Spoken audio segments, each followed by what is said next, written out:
Assalamualaikum dan salam sejahtera. Selamat datang ke channel Surat Bidah bersama aku kan. Macam biasa, aku akan cerita pasal bola sepak tempatan. Kita nak sembang sikit pasal first match ACLA musim 2025-2026 di antara JDT bertemu dengan jagoh Thailand, Buriram United. Sebelum kita sembang pasal JDT musim 2025-2026, korang dapatkan dulu buku cerita Liga Bola Sepak Malaysia untuk musim 2023 kalau nak tahu perjalanan JDT pada musim 2023. Kalau nak tahu perjalanan JDT pada musim 2024-2025, korang dapatkan buku cerita Liga Bola Sepak Malaysia masih bernyawa. Laju ni aku cakap. Korang dapatkan di mana? Di TikTok Shop Sorak Media. Buriram turun dengan rekod tanpa kalah dengan JDT. Buriram ni juga punca kempen ACLE JDT tamat di round of 16 pada musim lepas. Match kali ni nampaknya advantage kepada Buriram jugalah sebab diorang main dekat home. Dengar cerita ada ritual korban kepala babi sebelum match yang diketuai oleh owner merangkap Tok Bomoh Buriram United.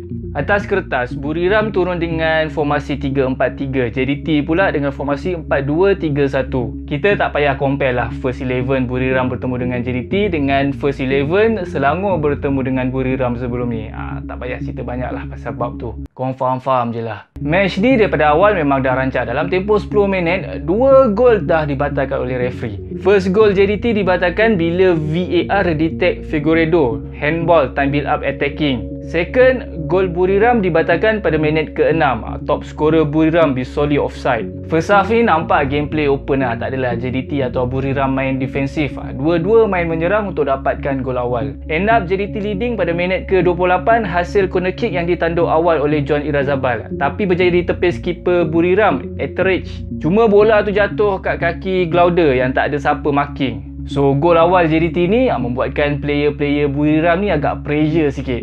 Time second half, entah kenapa defense JDT ni nampak ceroi. Dalam tempoh 4 minit, Buriram berjaya comeback dengan 2 gol. Gandingan Supanat dan Robert Zuch berjaya membelah pertahanan JDT. Selain disebabkan Supanat memang power, bagi aku 2 gol Buriram ni berpunca daripada defending error JDT lah. Itu bagi aku lah. Kalau bagi korang, ikut korang lah.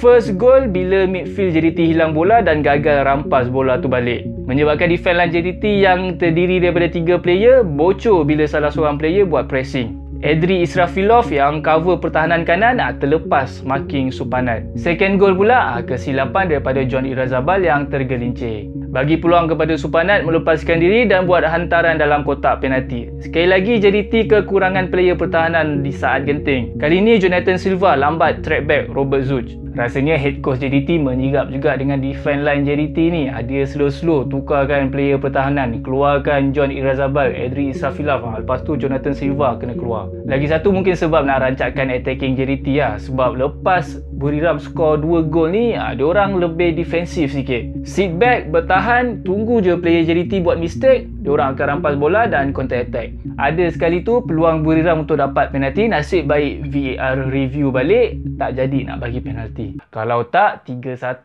dah kesudahan match ni. Second half ni kita nampak JDT pegang ball position dan keep attacking. Kalau nak diikutkan, lawan tim yang main parking bus ni memang makanan JDT sebab majoriti tim dalam Liga Malaysia bila jumpa dengan JDT confirm akan main tactical ni. Tapi match lawan Buriram ni JDT tak ada luck. Palang dan tiang kerap kali menjadi penghalang. Keeper Buriram pula memang power lah. At least 5 save dalam match ni. Daripada 16 shot, 6 shot JDT on target berbanding Buriram 8 shot, 3 on target. Player JDT ni rembat lah dekat mana pun. Ada je keeper Buriram ni hulur tangan dia. Daripada peluang nak menang, JDT fokus untuk dapat seri. Tapi tak ada rezeki, kalah 2-1 dalam first match ACLE musim ni.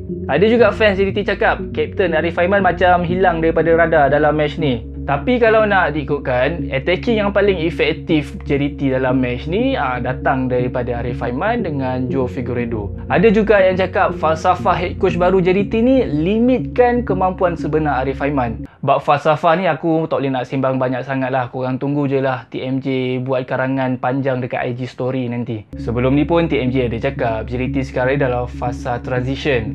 So fans JDT kena pasrah lah. Kalah ke menang, tetap kena sokong. Lagipun ini baru first match JDT dalam ACLE musim ni. Banyak lagi match, panjang lagi perjalanan. Boleh comeback lagi. Relax. Itu je untuk video kali ni. Sekali lagi aku ingatkan, kalau korang nak mengenang kembali perjalanan kelab-kelab yang bermain dalam Liga Liga Super pada musim 2023 dan musim 2024-2025. Korang dapatkan buku ni dekat TikTok Shop Social Media. Kita jumpa lagi on the next video. Assalamualaikum dan salam sejahtera. Bye bye.